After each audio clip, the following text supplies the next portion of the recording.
तो मतदान जो है अगर सही व्यक्ति को कर दिया तो पुण्य हो जाएगा, और गलत व्यक्ति को कर दिया तो पाप हो जाएगा। और सही गलत का मतलब है कि सबसे बड़ी बात यह है कि जो पार्टी सत्ता में आने के बाद गौ हत्या को प्रश्रय देती हो, उसको अगर हमने वोट कर दिया तो हम भी गौ हत्या के पापी बन जाते हैं। तो ये बात जनता को, अपनी हिंदू जनता को बताने के लिए हम निकले हुए हैं।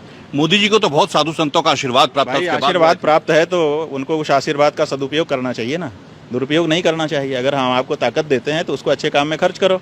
अगर साधु संतों ने भारत के प्रेम में आकर के आपको अपनी ताकत दी तो आपको उसको गौ रक्षा के लिए खर्च करना चाहिए था। आप गौ हत्या के लिए, आप गौ मांस का निर्यात बढ़ा रहे हो, आप गौ हत्या करने के लिए कत्लखानों को लाइसेंस दे रहे हो, सब्सिडी दे रहे हो।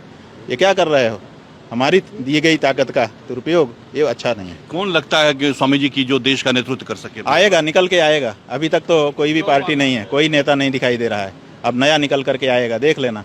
क्या कहना चाहेंगे आम लोगों से? क्या जो सनातन धर्म, यही कहना चाहेंगे कि मतदान करके गौ हत्या के पाप के बागी मत बनो। ऐसे व्यक्ति को ही वोट दो जो शपथ पूर्वक घोषणा करे कि मैं अगर जीतूंगा तो पहला काम गौ माता की रक्षा का करूंगा। योगी आदित्यनाथ तो कर रहे हैं यूपी। कहाँ कर रहे हैं? उत्तर प्रदेश में कहाँ कर रहे हैं? उनकी विधानसभा में खड़ा होके उन्हीं की पार्टी के विधायक, क्या नाम है, नंद किशोर गुर्जर ने कह दिया कि अपने प्रदेश में रोज 50,000 गायें काटी जा रही हैं। कुछ नहीं जवाब दे पाए वो, उसके ऊपर हमला करा दिया, उसका कपड़ा फड़वा दिया। तो ये जवाब होता है? आप बताइए, गोरक्ष पीठ के थे, साधु सन्यासी थे, महंत थे, साथ साथ में उस पीठ के महंत थे जो गोरक्ष नाम से गोरक्षा के लिए जानी जाती है। और उस पीठ पे बैठने के बाद आपके प्रदेश में अगर ये सब हो रहा है और आप ही की पार्टी का विधायक आपके सामने कह रहा है और आप उसका जवाब न दे करके उसके ऊपर हमला करवा रहे हो, तो इसी से कलई खुल जाती है कि क्या हो रहा है। स्वामी जी, आप शंकराचार्य जो मुख्यमंत्री की सीट है वो 5 साल 10 साल के लिए है, और जो गौ हत्या का पाप है वो जाने कितने समय नरक में जाके भोगना पड़ेगा। इसका विचार क्यों नहीं कर रहे हैं? इसका मतलब है कि भेष अलग है और अंदर भाव अलग है। क्या करेंगे बाप स्वामी जी? हम क्या करेंगे? अब तो जो सच बात है उसको जनता के सामने रखना अपना काम होता है। हम थोड़े इस संसार के नियंता है कि हम जैसा चाहेंगे पलट करके रख देंगे, लेकिन अपनी भूमिका हम निभाएंगे। लोगों को सही समय पे सही मार्गदर्शन करना हमारा काम है, वो हम करना चाहते हैं। सनातन धर्म खतरे में है, लग रहा है आपको? बात यह है कि सनातन धर्म किससे खतरे में है? उसको खतरा कौन कर रहा है? तथाकथित सनातन धर्मी जो अपने आप को धार्मिक घोषित किए हुए हैं और अधर्म ही करते चले जा रहे हैं। चाय वाला गाय वाला बन पाएगी नहीं? कहाँ बन पाया?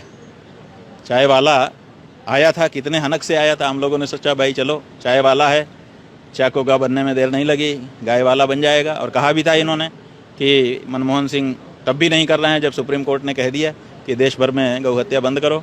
ये गुलाबी रंग देख करके हमारा मन जलता है, हमको दिक्कत होती है, तुमको होती है कि पता नहीं।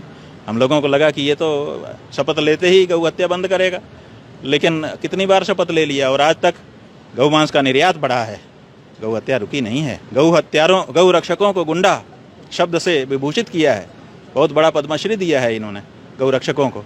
तो इसलिए ये पता चल गया कि कह कुछ रहे थे और कर कुछ रहे हैं। क्या अपील होगी आखिर में चलते चलते? हमारी अपील यही है कि सनातन धर्मी इस बात में विचार करें कि गौ हत्या का पाप किसी हालत में उनके माथे नहीं रहना चाहिए, क्योंकि जिसके माथे पाप चढ़ता है वो दुखी रहता है, कष्ट में रहता है। बिहार में चुनाव है, कैसे लोग को, अब किसको मतदान करेंगे तब लोग? भाई हम कह रहे हैं ना कि गौ माता के जो रक्षक हैं वो हर विधानसभा में खड़े हों और हम उनको पहचान करके उनके लिए अपील करेंगे, उनका समर्थन करेंगे और धीरे धीरे जन जन तक ये बात जाएगी और पलट जाएगा। अब पूरे बिहार घूमेंगे? हाँ, जा ही रहे हैं, घूम रहे हैं। बोलो शंकराचार्य महाराज। ये थे स्वामी शंकराचार्य महाराज जो भागलपुर के अपने दौरे पर आए हैं और अभी अभी उन्होंने लोगों से बातचीत की है, लोगों को शपथ भी दिलाया है। साथ ही जो भारतीय जनता पार्टी की केंद्र में सरकार है उस पर करारा हमला किया है, नरेंद्र मोदी पर भी करारा हमला किया है और कहा है कि उम्मीदें इनसे काफी थी। जब ये 2014 में आए थे तो ऐसा लगा था कि ये गौ रक्षा में कामयाब हो जाएंगे, लेकिन चाय वाला गाय वाला नहीं बन सका है। और इसकी बानगी है कि तमाम जो गौ रक्षा से जुड़े हुए लोग हैं उन लोगों को कहीं ना कहीं बहुत परेशानियों का सामना करना पड़ रहा है। गायें कट रही है और उस पर कोई भी नजर या ध्यान सरकार नहीं दे रही है।